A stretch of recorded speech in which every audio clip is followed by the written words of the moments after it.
Yeah, buddy. UFC Fight Night. Johnny Walker, Zhang Mingyang, Aljo, T-City.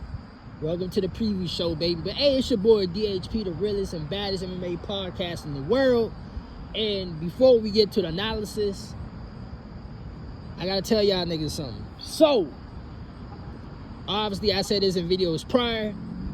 I got an event to go to in the morning, up until like 5, 6 o'clock in the evening. So with that being said, I'm not gonna be able to watch the fight in real time, but don't worry, I'm gonna catch up on the fights when I get back, and I'm gonna drop the review show like Saturday evening. Basically, it's gonna be like if the fights was on like at 8 o'clock, at night, or like 10 o'clock, like normal fight nights is. But don't worry, I'm gonna still watch the fight and put out the review show. But with that being said, we gotta talk about the analysis before we even get to the fight night of Saturday morning. So, Johnny Walker and Zhang Mingyang, Aljo and T-City, by the way. I posted my video about the T-City weight debacle, and 20-30 minutes later, they posted that they mutually agreed to reinstate the fight. Now it's at a catch weight at 153. They were saying it was lightweight, but it's a catch weight at 153. So we'll get there when we get to the T-City Aljo part. But Zhang Mingyang and Johnny Walker. I posted a video yesterday about Johnny Walker. Is it time for him to rewrite the ship and get back on the right track, or is he a lost cause, pretty much? And ironically, I posted that video trying to encourage Johnny Walker, but this is a bad matchup for Johnny. Zhang Mingyang, I'm not gonna lie to you, I would not be surprised, and I'm honestly counting on it, he may end up finishing Johnny Walker. Zhang Mingyang is a fucking monster. Now, I will say Johnny Walker, when it comes to the length, Johnny Walker should have the reach advantage in this fight. He is the taller fighter. So and the thing about Johnny Walker is I think fundamentally his striking needs work. It been needs work. But Johnny, what Johnny is, and Johnny's one of my favorite fighters of the past decade. Not the past decade, but since he been in the UFC 2020, 2021. So basically the past 5 years, he is one of my favorites. Johnny Walker relies on his athleticism way too much. There's some fundamentals when it comes to striking, his distant range boxing. He relies on his athleticism too much, and then when you get a guy who's methodical, who can strike at different angles and got the power, that's where Johnny Walker, he runs into problems with. Zhang Mingyang, he's more he's not really a technical fighter. He's just more like a bulldog. I feel like Zhang Mingyang is going to put the pressure on Johnny Walker, and just not like how Kamzat did DDP or some of these other grapplers be doing, everybody else. But I feel like he's going to put Johnny Walker in some predicaments that he's not really prepared for. Don't be surprised if Zhang Mingyang finished Johnny Walker in the first and second round. I got it going 3 rounds tops. 3 rounds tops. Zhang Mingyang finishes Johnny Walker with TKO ground and pound stoppages. And it sucks because I put the video out yesterday because I want Johnny Walker to rewrite the ship, but this is the wrong matchup. And honestly, him losing like this, or him, if he was to lose this fight like I'm predicting, it furthers my point that I would like to see him go up to heavyweight, see what he can do at heavyweight. But Johnny, he is so entertaining, but he relies on his athleticism way too much for my liking. So I'm expecting Zhang Mingyang to finish him in 3 rounds tops. 3 rounds tops. Nothing more, nothing less. But let me tell you, Zhang Mingyang, don't be surprised if he gets in the top 5 ranking by early next year. Early next year, midway next year. This nigga is a beast. He's a beast. So that's pretty much it for that. Now we go on to the co-main event, catchweight, Aljo and T-City. Lord Jesus. Oh man, T-City. And then what's so funny about this shit? It's not funny, but it is funny because not that I'm laughing about it. It's just in a metaphoric way of saying, I told you so. I've said this from the jump. I said it from the jump. T-City, I don't know why T-City is still wasting his time at featherweight, because I know his body. Niggas they gotta learn to listen to their body. They gotta learn to listen to their body. Obviously, and this is the second time that he missed weight. Not in a row like Brian Battle, but like this is the second time in like recent years that he missed weight at featherweight.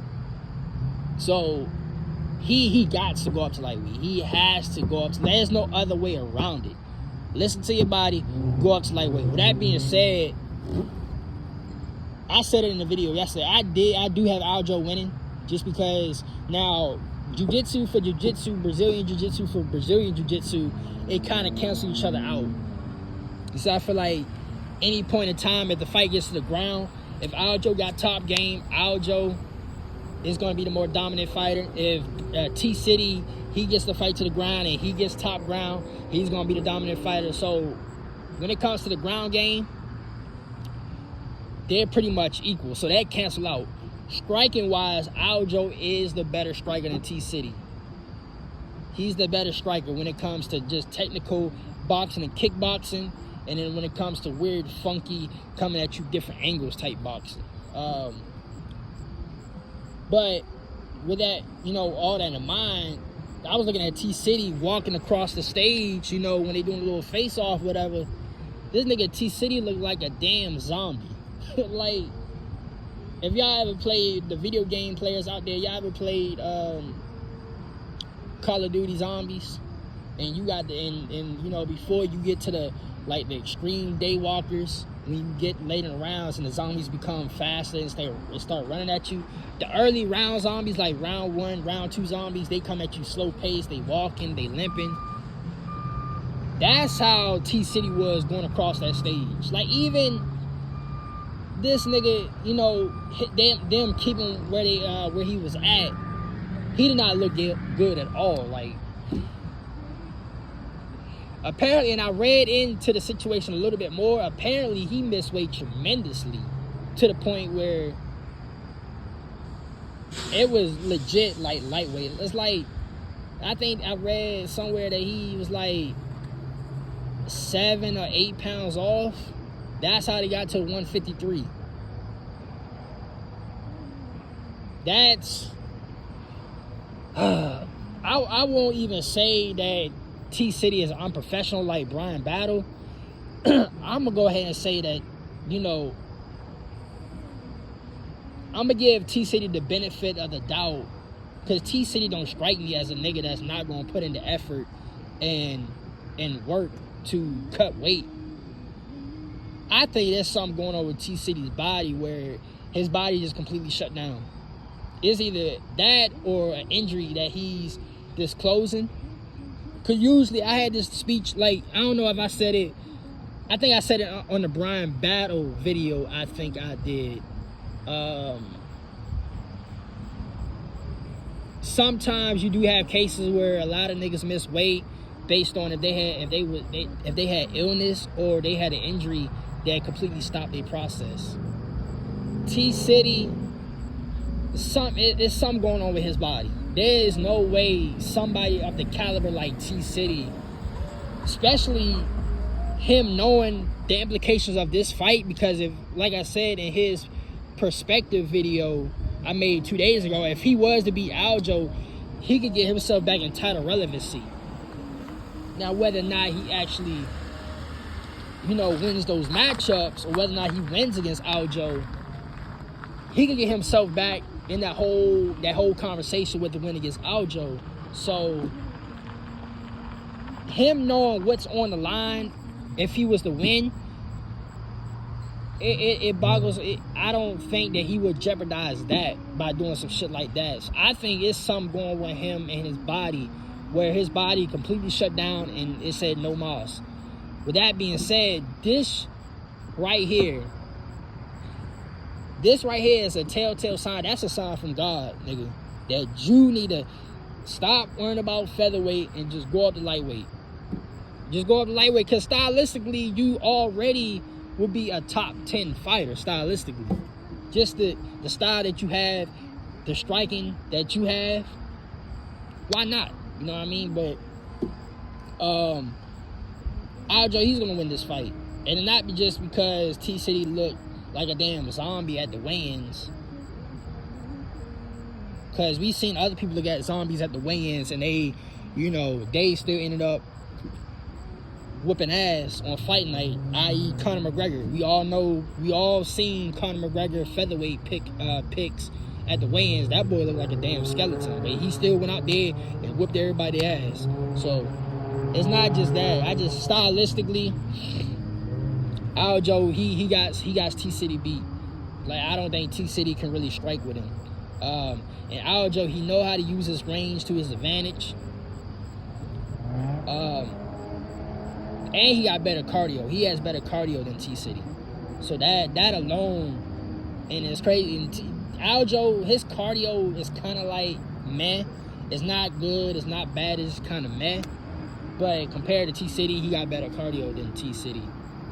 But yeah, Aljo, I don't see how. Honestly, I can see this fight going to a decision, but I'm gonna say Aljo gets it done second round submission. He gonna get it done with a second round sub. And it's crazy because I said it would cancel out, because honestly, now Aljo do more ground and pound damage than T-City. T-City, he goes straight into trying to look for a submission, where there's arm triangle or Kimura. Aljo, he kind of works his way up to a submission. He'll do some ground and pound damage to get you in a position where you can block, and then that can open up like your chin or your neck. But Aljo, he's gonna get him with a sub. I think he's gonna get him with a sub. But yeah, man.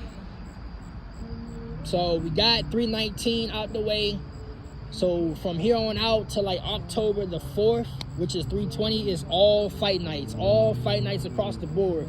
But you know, these some good fight nights. These fight nights tomorrow morning and on through September going to October, these are no slouch cards. Like, all these are bangers.